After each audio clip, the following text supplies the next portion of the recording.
Good morning, everyone.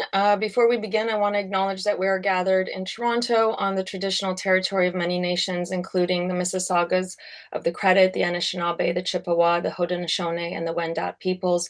I know many of you are from across the country, and I welcome you to take this opportunity to reflect on the land you are on today. This land is now home to many diverse nations, Inuit and Métis communities. I'm grateful to live and work here, and I recognize the responsibility we share to learn from Indigenous knowledge and honor ongoing relationships with these communities. It is now my pleasure to introduce our speaker, Dr. David Philpott. Dr. Philpott is a respected researcher, educator, and advocate with decades of experience supporting children, families, and inclusive learning systems. His work spans early childhood education, developmental psychology, teacher training, and policy, and he is widely recognized for his ability to bridge evidence with practice in meaningful, accessible ways. His contributions, including research publications and applied program development, have shaped thinking across Canada and continue to support stronger, more equitable learning environments for all children. Please join me in welcoming Dr. David Philpott. Good morning. Thank you, Amis, and hello, everyone. It's great to see such a large crowd here this morning. I've been looking forward to this. Amis said, I have decades of experience, and I groan when I hear that. It's literally, I did a blog last week, I think, or the week before, for the Atkinson Center's newsletter, in which I was reflecting back on the start of my career 40 plus years ago, when I was a special education teacher in a primary classroom. And my job was to introduce complex needs children into the school system for the first time. It was an era of segregation and deinstitutionalization, where we're literally opening up the school system to bring in children who had never had any access to school before. And we met with a lot of criticism, a lot of apprehension, a lot of doubt. It was a system that was not familiar with these children. It was a system that had no comfort level or skill set for those children. And there was a lot of pushback. So today, 40 plus years later, I find myself involved in deinstitutionalization or integration 2.0, in which we're talking about bringing children with complex needs into the early years sector, and about what inclusion means and looks like for this sector, who also has very little experience, very little comfort level, and very few skills around how to embrace these children. So there's lots to talk about. There's lots to argue about. This is a field in which there's very few answers or certainties. It's all process. It's all engaging in a process of trying to figure out how we're going to include these children in our school system. And that's part of the reason why I still do these events, to have this debate, to engage in these dialogues, to have these arguments, to figure out how we're going to make this work. Because as you know as well as I do, that figuring out how we're going to make it work is a child by child process. And there's very few blanket statements that we can make about this sector. So I've brought together, I've got about 8 slides here, I think. I'm hoping to go through those in about 20, 30 minutes, giving you lots to think about, lots to argue about, lots to consider, and then we can have a discussion on what they mean. And of course, the focus is on balance. Let me share my slide here now. Share my screen. Share. Can you see that?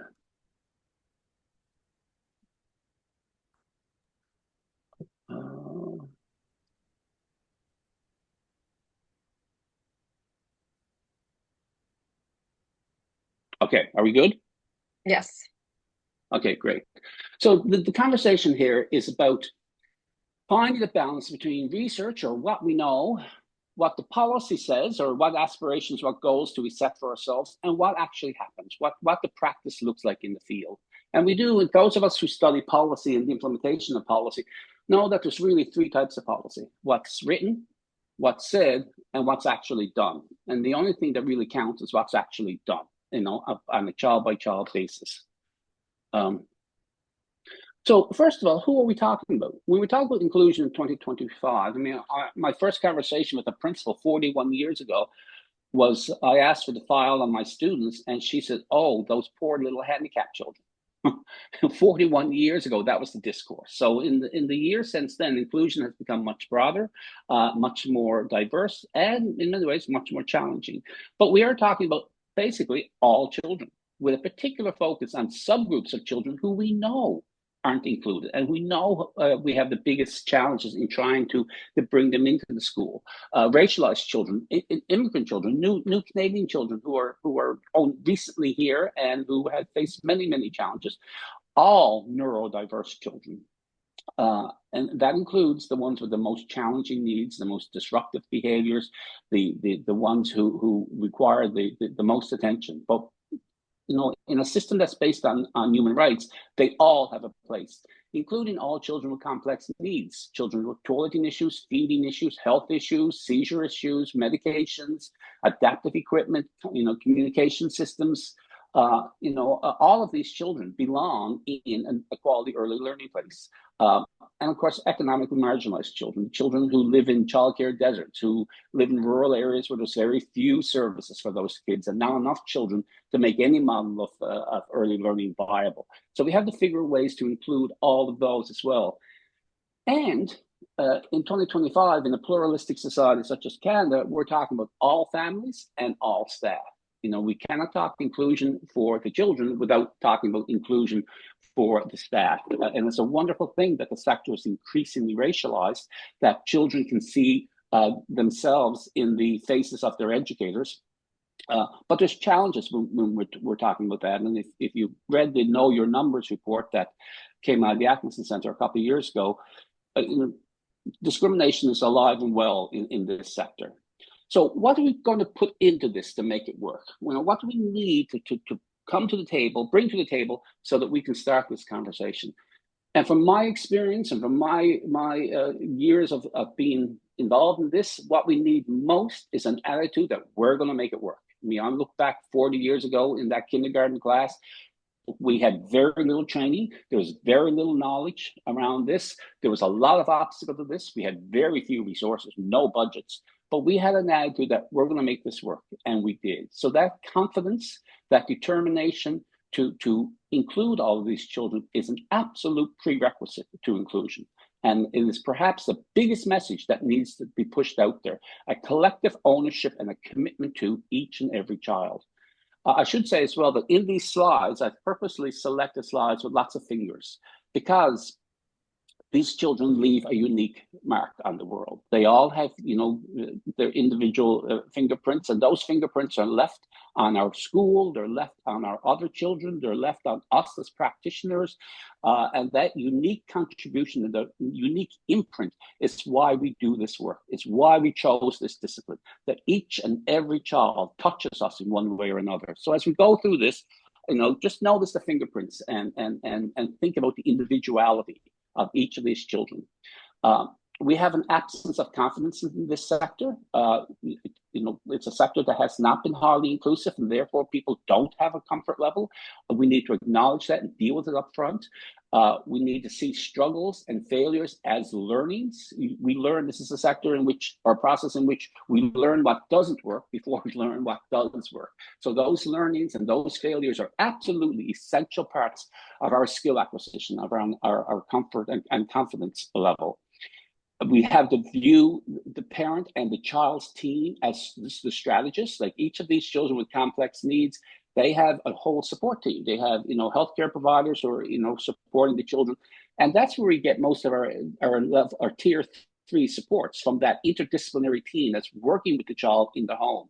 The parents, when they're born a child with complex needs or individual challenges, they don't get extra training. They don't go back to school to figure out how to parent this child. They figure it out and make it work. And in that process, they acquire lots of skills and knowledge around how this child can be soothed, can be supported, can be fed, can be toileted, can be mobile in the home environment. And they need to help train the center staff around what works at home and what might work in the center.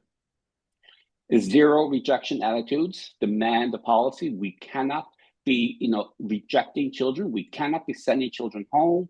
We cannot be cherry picking. I'm going to come back to that in a second. And placement is not conditional to an aid.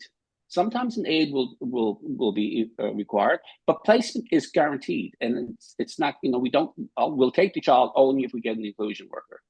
Uh, Expertise has to be built in the center. The goal of all these inclusion itinerants and consultants and supporters who come out, they come into the center to build capacity at the center so they're not needed as often in the future.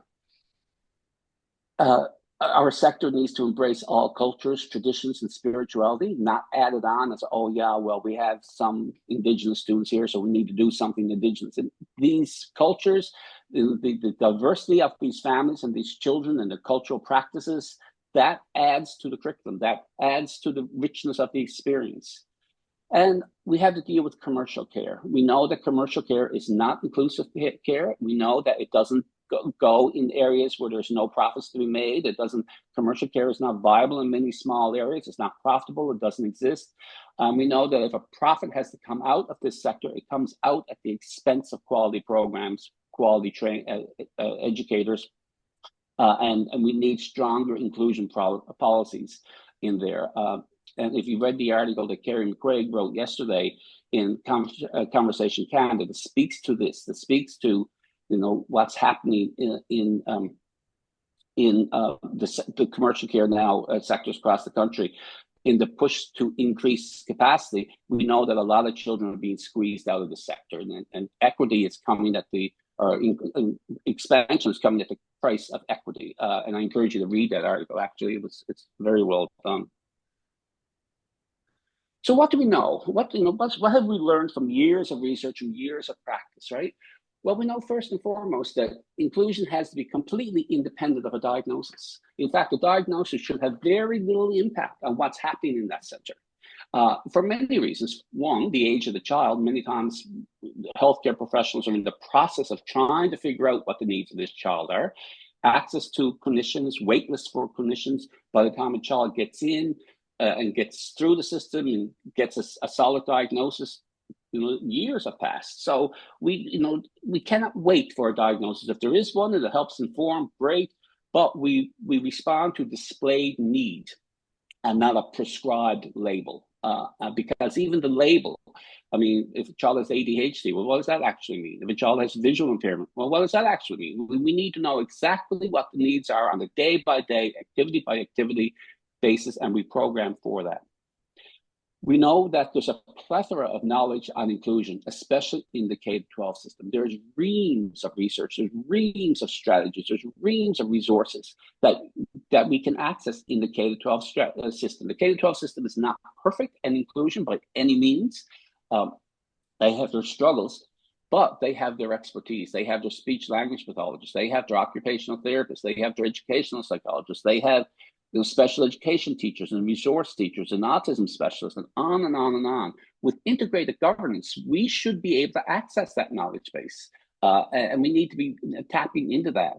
Because there's a reciprocity of aligning with public education. We do know that quality early learning lessens the number of kids going into special education, and it can reduce the intensity of supports for children who have complex needs and who will need supports in the K-12 system. If we get to those children earlier with quality programs, by the time they land in grade 1, they are much more ready and able to focus and be on task. So there's a reciprocity there. There's something in it for them and there's something in it for us.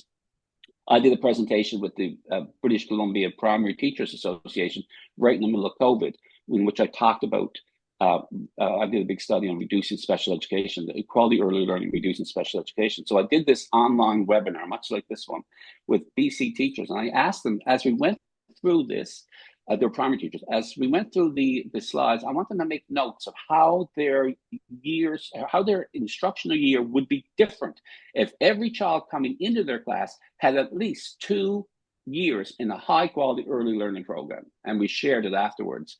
And there was a room full of converts. They were all major supporters of quality early learning when they saw what's in it for them.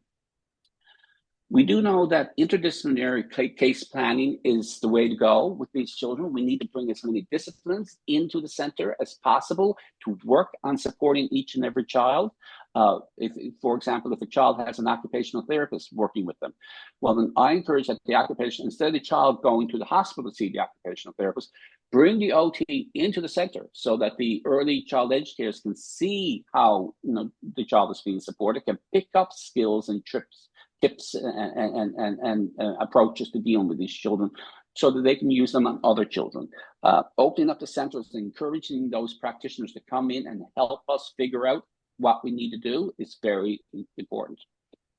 We do know that diversity is curriculum. We do know that able-bodied children benefit immensely from being in inclusive early learning programs. They acquire empathy, they acquire tolerance, they acquire better communication. There's a wealth of benefits that come out of children being raised and exposed to diverse curriculum, diverse peer groups, and the diversity of cultures, the diversity of religious practices, the diversity of clothing and garments and holidays and feast days is all a part of the curriculum that these children can benefit from.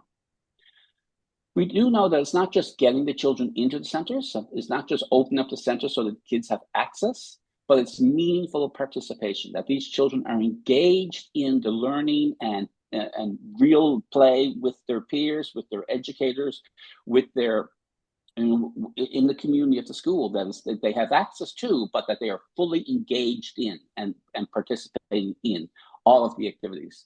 And of course, Indigenous led. We know that quality early learning is not a cookie cutter formula that fits right across the country. We do know that in Indigenous communities, it is absolutely essential that Indigenous leaders be actively engaged in shaping every aspect of the early learning component. And in fact, I go so far as to argue that language proficiency and cultural competency is their critical skills for early child educators in those communities, that these children need to be exposed to their first language. They need to be exposed to their cultural practices and spirituality and faith and diet and family, family activities. It's absolutely imperative that, when you look at the hiring early child educators for Indigenous communities, language proficiency and cultural competency will be seen as critical skills in their skill set.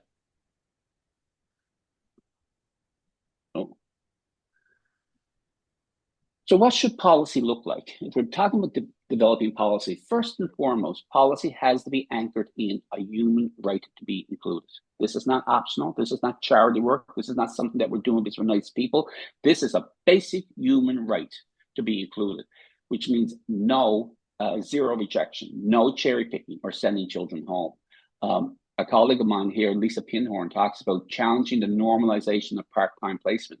That in the K-12 system, it's increasingly acceptable for children with complex needs to be in school for part-time placement. And that's not acceptable. The Schools Act precludes it. There's no provision in any Schools Act for part-time placement. And we need to challenge that normalization because that practice begins in the early years. I mean, these children should be in school for the full day. And need to be kept in school for the full day. Cherry picking is alive and well in this country. There was a center opened in my neighborhood, literally a stone throw from my house, a brand new center open, I think, for 50 children or something. 200 people on the application list. And the application process included the parents had to write 3 essay questions and children had to be interviewed before the child was accepted. I learned about that. I nearly lost my mind.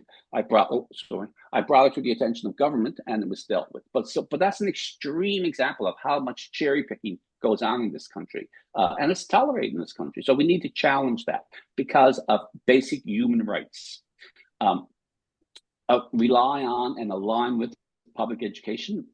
Policy has to reflect a continuum of inclusion, planning, and service delivery. So the practices and planning procedures and how services are delivered in the K-12 system, those routines and those approaches need to begin in the early year centers so that there's a continuum of inclusion that moves, so the child fluidly moves into the K-12 system after having years of support in the early years center.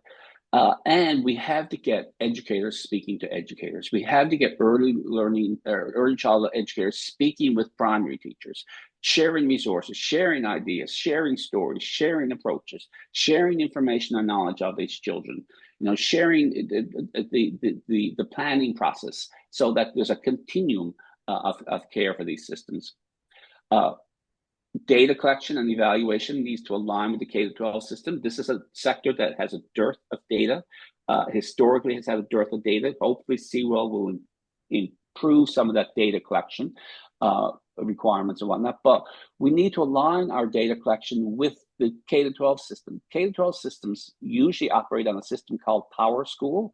It's a massive data system that collects data and tracks them forward, and from attendance, participation, on and on and on, beginning in the early years. Individual needs, interventions, the success of interventions.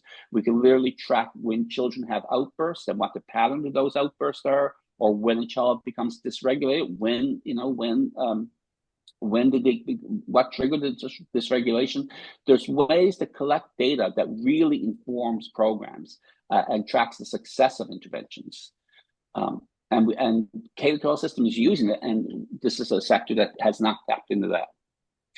Policy needs to direct human resources and the physical resources. It needs to speak to how we use inclusion aids, for example. I am not a big fan of inclusion aids, because what we discover is that when an aid is assigned to a child, they isolate the child. They take them away from their instructor or their teacher. They take them away from their peers, and there's a focus on containing the child.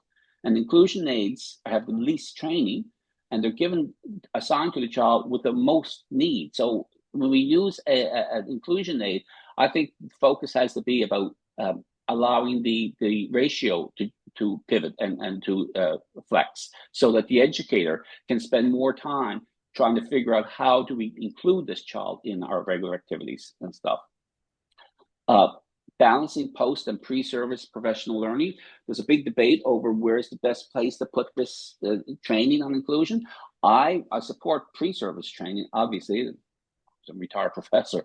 But in my own career, I learned from working with the children. You learn these skills from working with individual children, and you remember how they work, how they don't work. So I lean heavily on post-service training, on-the-job training for these children, for these educators, so that they can go, attend a training session on a Monday, go back to the center and use those skills on a Tuesday, and then apply them to other children and share them with other educators. I've already talked about Indigenous-led, the importance of that. And I think I've already talked about the inclusion of faculty and families as important. We cannot take our eyes off the need to have a fully inclusive and welcoming faculty and families. In the debate and the conversations around bringing complex needs in, we're bringing families in as well, and workers. What should practice look like? Well, we've always had in education what's called the cascade system, where most children have their needs met in a pyramid type approach, right? Most children have their needs met, in the regular class with the regular teacher. And then as we move up that pyramid, fewer and fewer children require more specialized supports and intense supports. Well, in that cascade system has now been simplified to the multi-tiered systems of a support approach, in which we have 3 tiers. Tier 1 is diverse pedagogical skills. It's the skill set, it's the bag of tricks, it's the professional pedagogical practices of early child educators. That's Tier 1 supports. And every child educator, every educator spends their entire career trying to broaden that bag of tricks, that skill set, so that they can respond to all of the children all of the time. Tier 2 supports are ones more specific to some children sometimes. So, for example, that might be as simple as giving a child extra time, or helping a child tie up their shoelaces because this child doesn't know how to do it, or toileting supports, or time out, or a break, or give them a fidget toy. So there's some skills and some activities that children, for whatever reason, will need more individualized, like visual aids or hearing aids or mobility aids. It's not intensive. It can be delivered by the regular teacher. but they're individualized to some children. Most children would benefit from it, but some children need it, and that's what makes the planning process so important. Tier 3 supports are much more specific supports to individual children, and not just supports, but resources as well. For example, feeding tubes and more intense behavioral coaching and modeling and helping children regulate in a much more individualized alternative or augmentative communication devices and whatnot. So in order to make the MTSS work, we need inclusion toolboxes. So, resource centers for these children, for these educators to get, to learn these skills and to pick up a bag of tricks, as we say. Peer mentorship and coaching is imperative in this. We need to figure out how do we get educators working with educators. That's where you learn your tier 1 and tier 2 supports. You don't learn those in the class. You learn them from other educators. You see them being modeled. You see their success, and then you copy them, in your own time. And of course, interdisciplinary practice, working with professionals and speech therapists and occupational therapists and nurses and whoever type of professional, is where you learn your tier 3 supports. That's where you pick up, someone shows you, someone teaches you, someone models for you how you use these supports. And that's why it's so important for those practitioners to be coming into the schools, so that the workers can see these specialized people working with these children and what they're doing and how they're doing it, and more importantly, how it's working. Inclusion toolboxes. I'm a major fan of sensory diets and sensory stations, helping materials in the school, in the classrooms, that children can use to help themselves regulate. They know they're becoming agitated. They know they're becoming dysregulated. They can go to the sensory station and take out their blanket, or take out a fiddle toy, or take out whatever they use to soothe themselves. What goes into those stations, you can figure that out with the parents. The parents will tell you really quickly what they give the child at home to soothe them. And the occupational therapists are the experts on this. If you need to develop an occupational therapist, if you need to develop a sensory station, invite an occupational therapist to come visit you, and they can talk, infinity around what is needed in a sensory station. They can really help you figure that out. Sensory diets are more individualized to children. We know that some children are easily triggered by sounds, lights, smells, textures, temperatures, and so as especially the kids who are neurodiverse. Just with every neurodiverse kid I know has a sensory diet. So we figure out what are the triggers, and we try to lessen or remove those triggers, or help desensitize the child around some of those triggers. I had one boy one time who was adopted from an institution in Eastern Europe, and he was one of the kids who were tied in the cribs. They were swallowed tight and tied into the cribs on their backs all day. He was adopted by a family here. Well, his sensory triggers were endless. The smell of cabbage, for example. The minute that's what they were fed in the institutions, right? Smell of cabbage was a huge trigger. Becoming too warm, too hot, because again, he was tied and wrapped in the cribs. It was endless list of sensory triggers. As we figured out what those sensory triggers were, as we started to respond to those needs, he is now about to graduate high school.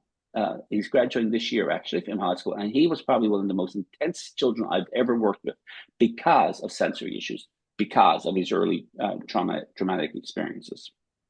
Which brings us to the third teacher. I did a blog also for the Atkinson newsletter on the importance of the third teacher, the environment, looking at how our environment is set up to trigger children. How do we reduce the sensory triggers in those children? How do we remove obstacles? How do we remove barriers? How do we make sure this is a soothing, calming, rewarding, exciting place with everything that all of the children need built into it? There's reams written on the importance of the third teacher. And again, occupational therapists are really good at helping you figure out what's in your landscape that could be an obstacle to children. And I've already talked about inclusion aids need to flex the ratio, not contain the children. I've had some great arguments on this topic. because again, it's not black and white. There are times in which we do need an aide to be with a child for a certain time frame, a certain parts of the day, because they are just so dysregulated or so challenging. But the goal, when that happens, the goal of that is not to contain the child. The goal of that is to reduce the need for that aid to be there, to teach the child how to regulate their behaviors, how to have their needs met, and how to come back into the activities with their peers. Children with complex medical needs will need aids as well. So I mean, I think, raise your hand if you've never changed a diaper. This is a sector in which we're all used to toileting needs. Many of us are used to feeding needs. Some of us are used to medications and having to prescribe medications to children. It's a whole gamut of individualized needs. But when an aid is assigned, the goal of assigning that aid is to teach the child the skills to not need that aid. And that's important. And when you look across the country now, that's not practice that's happening in many, many centers. So what are the outcomes? Well, I believe that children learn with, from, and about one another, that this is not just about getting these children in, this is about creating a community in our school, in our classrooms, creating a community in which these children live side by side with one another, embrace one another, and understand one another and accept one another for who they are and where they're coming from. We have a competent and a confident faculty. Yes, it has to be a competent faculty, but it also has to be a confident faculty. There's the educators. We all have to find an ability to be comfortable in working in a profession and delivering practices that are not certain. There's no guaranteed way. I mean, I was in the classroom for a long, long time. And my last year in the classroom was in many ways as challenging as my first year in the classroom, because children constantly change. You're constantly meeting new children, new needs, new challenges, new obstacles. That's part of the profession. That's why we're in this in the sector in the first place. Cultural competence and recognition that the outcome of this is that we have early learning environments that are as culturally diverse as our communities are. And that's a wonderful, wonderful thing. I live in Newfoundland, where a community which has been remarkably homogenous for many, many years, and is only recently becoming culturally diverse. And what that's bringing to our community is a wonderful, wonderful thing. But there are implications that we embrace that. We not just tolerate that, but that we reach out and engage that. The outcome is that we have more engaged and empowered parents. There's Nell Noddings wrote a lot on the ethic of caring in schools. And she talked about the space between educator and parent as being a shared space. There's mutual trust, there's mutual communication, there's an embracing of each other's values, and until something happens with the child, and the child starts to display as having individual needs. And then that space becomes a negotiated space. And the tensions start to rise. And eventually, if the supports aren't in place, it becomes a conflicted space. And we have to avoid that. We have to avoid parents as being the enemy, parents as being, the ones pushing for services or the ones demanding and whatnot.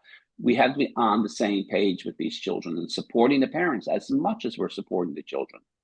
And of course, aligned with public education in a continuum of practice. Integrated governance happened, in many parts of this country a number of years ago, but we do know that integrated practice has not really happened. We need to challenge that. We need to lean into the K-12 system and create that continuum of policy, that continuum of professional development, and a continuum of practice, so that there's a fluid and effective way to move all of these children through the system with optimal outcomes. And accepting. So the goal is really that we are accepting every child for exactly who they are and how they present in this world. And embracing that unique mark that these children bring, the unique opportunities they give us to learn and discover and grow as practitioners, and what they give to the other children as well. That that this is a richer experience, this is a richer curriculum, this is a richer community because we are an inclusive community. And at last minute, I've added this slide. This is from another slideshow, a PowerPoint that I gave in which I talk about the 5 tenets of inclusion, how you build an inclusive strategy, how you build an inclusion system. So, you focus on 5 different areas, like continuum of inclusion, which we talked about with the K-12 system, appropriate and aligned resources, material and human. The third pillar are collaborations, that it's a discipline and a practice that's collaborative in nature, that you are constantly seeking people to come join the planning process. There's a focus on training, pre and post, lean on post, so that there's, so educators are constantly learning new skills. The opportunities to do that need to be there, and the opportunities to share that need to be there. And a data collection and monitoring, so, aligned with the K-12 system so that we can know what's happening, what's working, what's not working, and where we need to align our services and supports. So that's the end of my presentation. My email address is there. My website is there. With so many people here, it's going to be a challenge to have a rich conversation. But if anyone has specific information or requests or questions, please feel free to reach out to me. I'm retired now, so I'm free as the birds. Thank you so much, David. When the niece doesn't call. Yeah. Thank you so much, David. That was wonderful as usual. I have a couple of quick things before we get into questions. Several comments of asking if your slides will be available. I know we're recording this session, but are you comfortable with sharing your slides? And if so, we can pass it around to everyone. There is a question here that asks, can you please post the name of the data for school tracking that you mentioned? Power School, POWERSCHOOL, Power School. Okay, so we'll begin with some questions from the chat, and please feel free to share any questions in the chat, as we have about another 20 minutes, so some time for some questions. One thing is around, I mean, we know that there's, quite a bit of resource strain, and you've emphasized these 5, tenets of inclusion. When resources are stretched, how should programs decide which supports to prioritize first? Well, I think training the staff and building the competence and confidence in the staff is the first thing that we need to do, because we know educators are magicians in many ways. Once they figuring out what materials to bring into the center, how to make things work, that's the skill set. That's what defines a really good educator, that ingenuity, that creativity. So once we get confidence and competence in your staff, I think you will see greater inclusion happening. But we have to remember that expansion alone will not bring inclusion. In fact, we know that expansion is coming at bringing challenges for equity. So, yes, we need to expand in this, but we need to keep our eyes on the quality piece, and the skill set of the educator is the biggest metric for quality. And related to that, what practices have you seen that meaningfully support educator confidence and reduce burnout?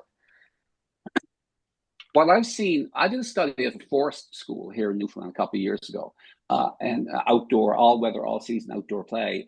And the faculty in that school were paid 1 hour at the end of each day to sit with one another and reflect on their practice, reflect on their observations of their peers' practice, and plan for the next day. When I did a survey of the practitioners on where they acquired their skill set to be a forest school practitioner, every single one of them said that 1 hour of collegial practice and reflection at the end of the day, that is where they acquire their skills. That coaching, that mentorship, that the collaborative practice that comes out of that conversation is the most beneficial way to acquire skills. So educators speaking to educators, educators watching and learning from other educators, educators modeling and displaying skill sets. I think that's where, that's where the biggest return on the investment comes back from. Okay. What are the largest gaps that you see across the country in terms of inclusion? Oh God. Gaps, data. I mean, we don't know who's included. We don't know who's excluded. We know where childcare deserts are. We don't know who's being sent home, how often they're being sent home. We don't know what attendance and participation looks like. So data is a huge gap, a huge gap for sure, and an absence of policy that prevents rejection. I mean, can you imagine the message we are giving parents when we're saying, no, we will not take your child because they're different? What's the message for a mom who's at work or a dad who's at work who gets a call that your child has just been kicked out of childcare, that your child is not acceptable, that your child is not welcome, that your child is not good enough, that your child does not belong? I mean, the implications of that is heartbreaking. Yes, some of these children are challenging. Without question, they're challenging. Uh, but we have to remember the reward that they bring and the importance that this is not an option. This is their human right. I mean, if we were to kick a child off an Air Canada flight because they didn't have, a worker with them, or if we were to prevent a child from coming into a store because they didn't have, you know, some type of adaptive device, it would make the 6 o'clock news, right? But yet, in our early year centers, we were constantly rejecting children for whatever reason. And I think policy in that area, needs to change. It needs to be black and white. It needs to be anchored in human right. And I think violations of those policies should be very serious. So I think you answered that next question that I had was what would be the best policy approach for zero rejection. Sensory rooms. Sensory rooms have received quite a bit of attention in recent years. Are they effective? Can you speak a little bit about them? I don't like sensory rooms. I think they're isolating. I think they're stigmatizing. I think they're prisons. I'll go so far as to say that. That's why I talk sensory stations. And that the child, now, having said that, there are times in which a child needs to be alone. There are some children who just, I need a break for 5 minutes. That's a different thing. That's a different thing altogether. But and even when when that happens, when a child wants to be alone for a few moments in the hallway or wherever, the goal has to be to teach them how to re-regulate in the environment. So having a center or a shelf or a box in the center in the classroom in which children can go and take a heavy blanket or take a spin toy, or take a wobbly cushion and sit in, or a rocking chair, or reduce the lights, or put on headphones, or have something to cold to drink, or whatever. I mean, these are not complex devices. These sensory stations are not complex. There's just things that these children use routinely to help them soothe themselves and come back on task. And I did a study in a province in which I spoke to an awful lot of early year centers, and I asked them if they routinely sent kids home. Most of them did. All of the ones who said we don't send kids home, they used sensory stations. They said we can help the child re-regulate here in the school, so that by the time the mom gets here, certainly by the time the child gets home, they'll probably re-regulate anyway. But they're in the car, they got to stay home then. So the sensory stations can help the child soothe in the classroom. And in an ideal situation, we teach the children so that they know, oh, I'm getting upset, or I'm getting overheated, or my engine's running too fast. I need to go calm myself for a few minutes. That's when they work the best. Thank you. There's a question here. If you can speak to how to support a community of ELCC educators move away from seeing inclusion as a person or a medical model specifically. Well, I think we need, shifting from the medical model has taken 40 years in the K-12 system, and it hasn't really worked that well yet. It's a process to move away from that diagnostic prescriptive approach to responding to diversity, right? I think we need a lot of diversity, equity, and inclusion training. I think we need to start with our faculties and our workers, their views, their experiences, their perceptions, their attitudes. Those are quite often the biggest obstacles. Changing people's way of thinking, changing people's way of practice is not simple, but it's critical. And I think we need to start conversations around that. Why did we get this perception? Where did this perception come from? Where are we uncomfortable? Where are we unconfident and non-confident in? And start conversations around what this actually looks like in our lives, and then bring it down to in our practice. And how do we create that community for our children that is as diverse and inclusive as the streets on which we live? Your work in Newfoundland and Labrador touches on rural and remote realities. How do small communities succeed with fewer specialists, limited wraparound services? Are there lessons that you can share for smaller communities? Well, believe it or not, I did a big study on a provincial study here on inclusion back in 2017, 2018. I was part of the Premier's task force, and we traveled the province. And believe it or not, inclusion works better in smaller communities where there are fewer resources, because in those communities, there's no one to point to. There's no one else. I'm the only one here. Like, we have to make this work because we know the children. This is Aunt Susie's child, or this is my neighbor's son, or this is my the grocery store worker's child who I can't send them home. I had to figure out how to include them. There's more collaboration with the family. There's more of a sense of innovation and creativity around how we figure out how to make this work. Whereas in large centers, if a child has a individual need, there's a perception that someone else is going to come and deal with this, or this child has to go somewhere else, or this child needs some specialist. Or in school systems and early learning centers as well, this child needs to go to another school or another center. We can't meet their needs here. They need to find somewhere that's better for them. Well, in rural communities, that's not the case. So, and there's an ownership that arises because of that, and a commitment to, we're going to make this work. The other thing about smaller communities too is that their biggest resource is the neighborhood school. Many of these schools are half empty. The schools are trying to figure out a way to stay viable and stay alive. And aligning with the K-12 system, in rural communities is especially critical. I did a study. In the study I did, I identified 64 schools in Newfoundland that have fewer than 10 4- and 5-year-olds. I mean, those are communities in which we could bring in a JK program into the school on their existing resources without any budgets required. Just let them come to school with their peers and their neighbors. And that's why I see JK as probably the most inclusive strategy we can do, because it picks up all of the children. It brings them into the system and they start accessing the resources at 3.5 years of age. So JK is perhaps one of the biggest inclusive strategies that we can implement, and I've become a major advocate for it. Is that report public? It was. The Premier's Task Force report was on the government's website. It's old now, and government has just changed, so the website has changed. If anyone's looking for it, I Yes, can easily send them a copy. Perfect, because there's a few that are asking about the report. So we will share it with the Zoom recording when we send that along after.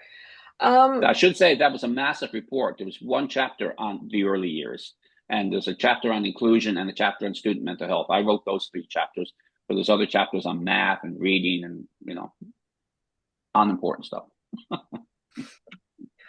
So if you were to begin from a policy perspective, what would be your first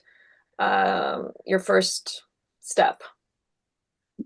Identify how this is being done in the K-12 system and how can we align with those policies and practices.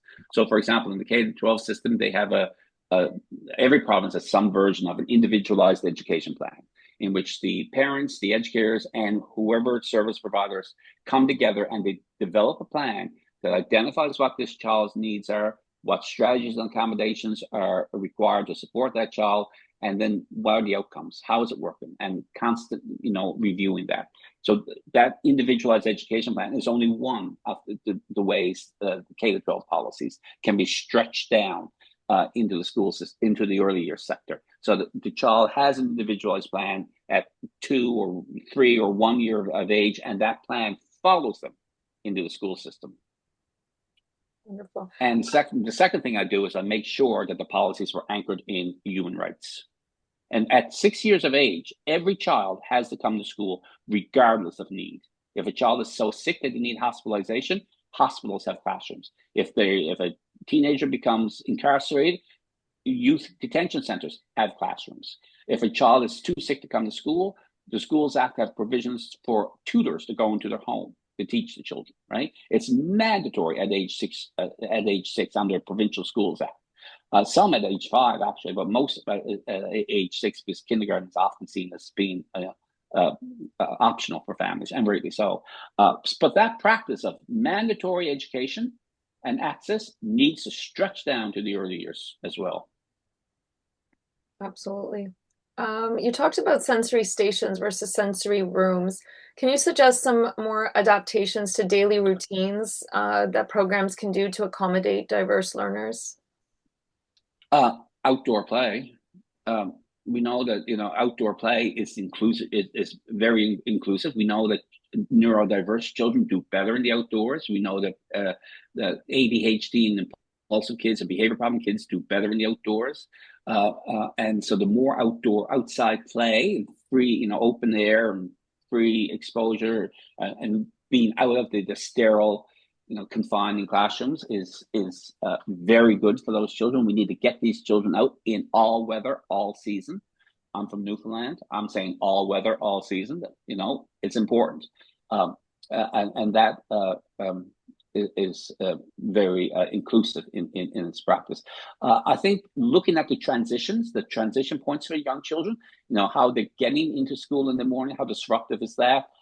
Lunch breaks and moving between activity. Usually it's the transition points that dysregulate children and rapid changes. So we need to look at how do we smoothen these transitions, and or how do we help children plan for those transitions. Like we do storyboards, for example, a picture of the child, leaving their house, a picture of the child on the bus, a picture of the child meeting their attendant, or their educator when they arrive at the school and being brought. So we walk children through those transitions so that they're normalized. Children understand what's going to happen.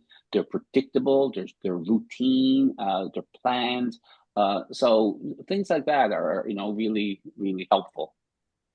I think we have time for two more questions that have come in. How can we shift the education system to include external OTs, occupational therapists, I'm assuming, and other practitioners, allowing them to collaborate in the classroom? Currently, this is not permitted in public elementary schools. I don't know about it not being permitted, but a principal or a center director has the right to invite whoever they want to come into the school. My last K to 12 teaching was in a senior high school program, and every time we had a social worker come in, we had cookies for them. Every time we got, the speech therapist, getting a speech therapist into a high school is almost unheard of. But we figured out ways to bribe and convince them to come there, right? Make sure they're welcome. Make sure they're seen as being, being valued, and that they're there to teach. I mean, they're explicit in saying, you have to work with Johnny to develop a sensory diet. How about come to the center next week and work with him in our center? We'll give you space. We'll be here. We'll even have, cookies and refreshments for you. And then, but we want to do that because we want the other educators to see how you are developing a sensory diet for Johnny, so that the next time a child needs to have a sensory diet, they'll be more skilled at doing it themselves, right? That transfer of function. Most OTs, I've yet to meet an OT who's not all over that. I've yet to meet a speech language pathologist who would not be all over that. These people are run off their feet busy. If they can help people figure it out on their own, they would welcome that, right? They're very much about sharing their expertise and their knowledge. And, what we have to do to get them through the door, we do. And then we keep them in the door, right? And one more question. Your thoughts on universal design for learning. How do you see UDL supporting inclusive practices in childcare? Well, UDL is a concept that came out of architecture, actually, in which you look at how do we adapt buildings to be more accommodating to wheelchairs and people with mobility issues, is where it first came from.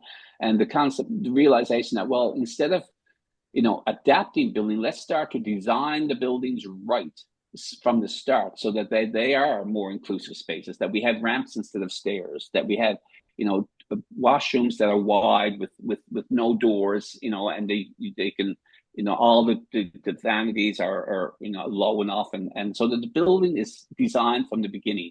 So that concept has crept into our K-12 system, and is now creeping into the early years center. I toured Mary's Place at the George Brown College in Toronto as a brand new. I did a blog and a newsletter on this as well, and that building is a perfect example of university design to learn, because they had thought about all of these issues before they, in the design process, right? But it's also moving into our curriculum, not just our physical spaces. How do we build activities and, play events and curriculum so that children who have various sensory needs, children who are visually impaired and or hearing impaired or mobility impaired or whatnot, how do we make sure that they have access to the activities that we're doing? So outdoor play activities, for example, if we're going into an outdoor play, that outdoor space has to be, to be accessible to all of the children, and that if you're doing an activity on cooking, right, then you have to consider the child in the wheelchair or the child with vision issues in those activities. So how can we make sure that those children are participating and have access to the learnings as well as the other able-bodied children? Thank you. We have 4 more minutes, and two really great questions just came in, so I'm going to ask them. One is that, can you speak to the harms of a deficit focus approach to policy? And the other question is, how do you deal with parents who might not be inclusive, perhaps don't want their children in classes with children who might have different learning and behavioral needs? Well, a deficit approach is that we are constantly focusing on what's wrong, and the children, figure that out. The children know that they are seen as less than, that they are seen as broken, that they are seen as problematic, that they are seen as a problem, and that affects how they will function for the rest of their lives. And the parents and the families see that as well. These parents get a message real quickly that I have a problem child, right? And that's devastating on the family. Many in this room are parents, and you can't begin to imagine that, that's the message you are constantly receiving on your child. Every child has potential. Every child needs to be supported to realize that potential to the fullest extent possible. And parents who are hesitant are parents who've had bad experiences more often than not. There's a reason for the number one rule of behavior is that all behavior is communication, right? It be it a child sending you a message with behavior or a parent sending you a message with behavior. So why is the parent hesitant or reluctant? Many of these parents had traumatic experiences in their own school. Right? School was not a positive experience for them, and they're approaching the building that they were once traumatized with their most precious possession, and lo and behold, that child is having bad experiences as well. So we need to get to know our families, get to know their story. I had a clinical practice for 30 years in which I assessed children and figured out IQ testing and stuff like that, figuring out how to support these children. And I've always said that parents didn't come for an explanation. They didn't come for a score. They didn't come for a diagnosis. They came for an experience. They came to be heard. They came to have someone to sit and listen to them and validate. Yeah, I understand what that must have been like. And to challenge them at times and to direct them, right? So we need to become better listeners to the parents' story, their experiences, their struggles, their apprehension, and quite often they're very legitimate reasons to be skeptical of systems. Well, thank you so much for everyone that joined us today, and especially thank you, David, for sharing your insights and expertise with us. Your clarity, your compassion, and your commitment to children and educators always leaves us thinking differently and more deeply about our work. So thank you again for that. Happy to be here. Our webinar series will continue in the new year, so please look for them in our Atkinson newsletter. Thank you everyone for joining.